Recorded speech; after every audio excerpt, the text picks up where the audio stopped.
Hello friends, അമ്മയുടെ wedding anniversary ആണ് നാളെ. അതിന് വേണ്ടിയിട്ട് ഞങ്ങൾ കുറച്ച് ഡ്രസ്സ് എടുക്കാനായിരുന്നു പോയിട്ടുണ്ടായിരുന്നത്. ഈസി ബൈ എന്ന് പറയുന്ന കാഞ്ഞങ്ങാടുള്ള ഷോപ്പിലാണ് പോയിട്ടുണ്ടായിരുന്നത്. അവിടെ ഒരുപാട് കളക്ഷൻസ് ഉണ്ടായിരുന്നു. ഒരുപാട് കളക്ഷൻസ് നോക്കി ഇഷ്ടപ്പെട്ടതൊക്കെ എടുത്തു. ലാസ്റ്റ് ട്രയൽ റൂം പോയി ട്രയലൊക്കെ ചെയ്തിട്ടാകുമ്പം ഈ കാണുന്ന ഡ്രസ്സും ഇഷ്ടമായി.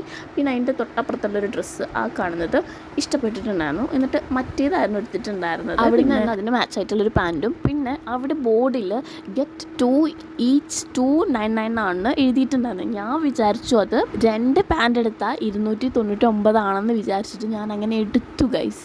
ലാസ്റ്റ് ഞാൻ പെട്ടു. ബില്ലടിക്കുമ്പോൾ ആ ചേച്ചി പറഞ്ഞു ഞാനില്ലെങ്കിൽ ബില്ലടിക്കാൻ പോകാറില്ല. അന്നത്തെ ദിവസം ഞാൻ പോയി. എന്നിട്ട് ആ ചേച്ചി പറഞ്ഞു ഓരോന്നിന് 299 രൂപയാണ്. അപ്പോൾ ബില്ലടിക്കും കുറേ ആളുണ്ടായിരുന്നു. എനിക്ക് നാണക്കടായിട്ട് ഞാൻ പറഞ്ഞു ഓക്കെ. എന്നിട്ട് അച്ഛൻ്റെ വായിലിരിക്കുന്ന മൊത്തം ഞാൻ കേട്ടു കേട്ടോ. എന്താണെന്ന് വെച്ചാൽ അച്ഛൻ പറഞ്ഞിട്ടുണ്ടായിരുന്നു ഒരു പാൻറ്റിന് 299 രൂപയാണെങ്കിൽ ഒന്ന് മാത്രം മേടിച്ചാൽ മതി. പിന്നെ എൻ്റെ ഭയങ്കരമായി ഇംഗ്ലീഷൊക്കെ അറിയാമെന്നുള്ള വിചാരം എന്നെ അവിടെ തളർത്തിക്കളഞ്ഞു. ഞാൻ പറഞ്ഞു 2-ന് 299 രൂപയാണെന്നാണ് ഞാൻ പറഞ്ഞത്. അങ്ങനെ ബില്ലടിക്കാൻ ചെന്നപ്പോഴാണ് എനിക്ക് ആ സത്യം അറിഞ്ഞത്. ഈച്ച് എന്ന് പറയുമ്പം 2-ന് കൂടിയിട്ടല്ലല്ലോ, 1-ന്, അതായത് ഈച്ച് ഓരോന്നിനാണല്ലോ.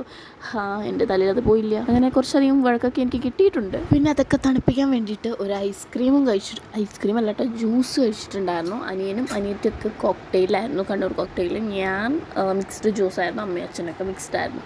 ഇപ്പോൾ കണ്ടില്ലേ, അത് എൻ്റെ വീട്ടിൽ പോയിട്ടാകുമ്പോൾ ഉണ്ടായിരുന്നു. ഇരുട്ടായിരുന്നു ഞാൻ കാണിച്ചിട്ടുണ്ടായിരുന്നത്. ഭയങ്കര വൈബായിരുന്നു. ഞാൻ അമ്മയോടെ പോയി കുറച്ച് സമയം നിന്നു കേട്ടോ.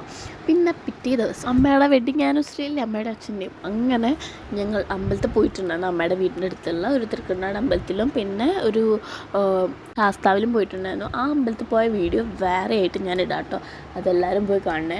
പിന്നെ അമ്പലത്തിലൊക്കെ പോയി ഇറങ്ങിയതിന് ശേഷം നല്ല മഴയായിട്ടോ, അടിപൊളി നല്ല മഴ. ഞാൻ വേഗം കാറിലൊക്കെ കയറിയിരുന്നു.